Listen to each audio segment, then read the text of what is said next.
మంత్రి నారా లోకేష్ ధనదాహానికి టీడీపీ నేతలే బలైపోతున్నారని మాజీ మంత్రి పేర్ని నాని తీవ్ర ఆరోపణలు చేశారు.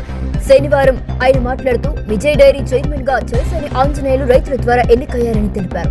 డైరీకి టీడీపీతో సంబంధం ఏంటని, అందులో జోక్యం చేసుకునే అధికారం ప్రభుత్వానికి ఏముందని ప్రశ్నించారు. ఇద్దరు మంత్రులు డైరీలోకి వెళ్లి చైర్మన్ ను బెదిరించారని పేర్ని నాని ఆరోపించారు.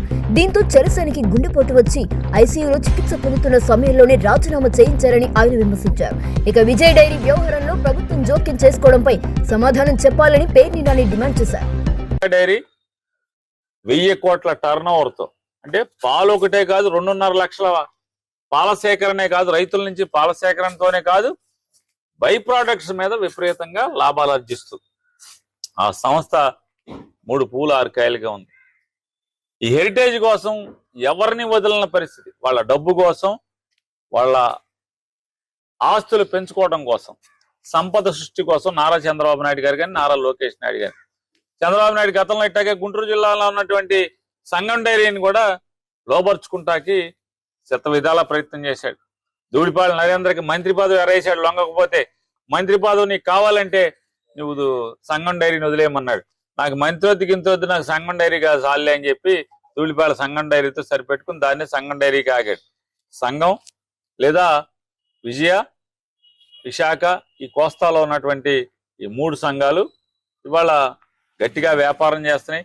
హెరిటేజీకి ఎక్కడా కూడా సందేవకుండా, హెరిటేజ్ పాలు కానీ, హెరిటేజ్ ఆస్తులు కానీ, హెరిటేజ్ వ్యాపారం కానీ పెరగకుండా ఈ 3 డైరీలు హెరిటేజ్కి అడ్డంకిగా మారినాయి, పెద్ద గోడగా మారినాయి. దానికోసమనే ఒక్కొక్క దాన్ని లొంగ తీసుకుంటా అక్కడ అవ్వలేదు, ఇక్కడ మొదలుపెట్టాడు.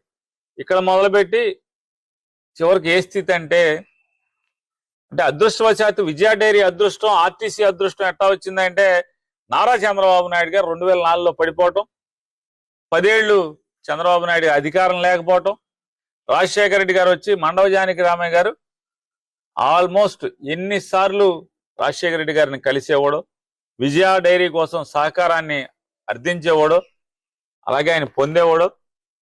రాజశేఖర రెడ్డి గారు నాడు రాజశేఖర రెడ్డి గారి యొక్క అండదండలతో విజయ డైరీని మండవజానికి రామయ్య గారు బతికిస్తే, మళ్ళీ 2019కి వచ్చేప్పటికి 2017-18 నుంచి చలసాని ఆంజనేయుల్ని దిగిపో అని ఒత్తిడి. అదృష్టవశాత్తు 2019లో జగన్మోహన్ రెడ్డి గారు గెలిచాడు. 19లో కూడా చంద్రబాబు వచ్చి ఉంటే ఎప్పుడో ఈ విజయ డైరీ ఇప్పటికే మంగళం పాడేసేవాళ్ళు. 19 నుంచి 24 దాకా జగన్మోహన్ రెడ్డి గారి ప్రభుత్వం ఈ డైరీల జోలికి వెళ్ళలేదు. డైరీల్ని బతకాలని కోరుకుంది. అదైపోతే ఇక్కడ మళ్ళీ 24లో చంద్రబాబు వచ్చాడు. లోకేష్ ధనదాహానికి అంతు లేకుండా ఆనకట్టలు తెగిపోయినాయి.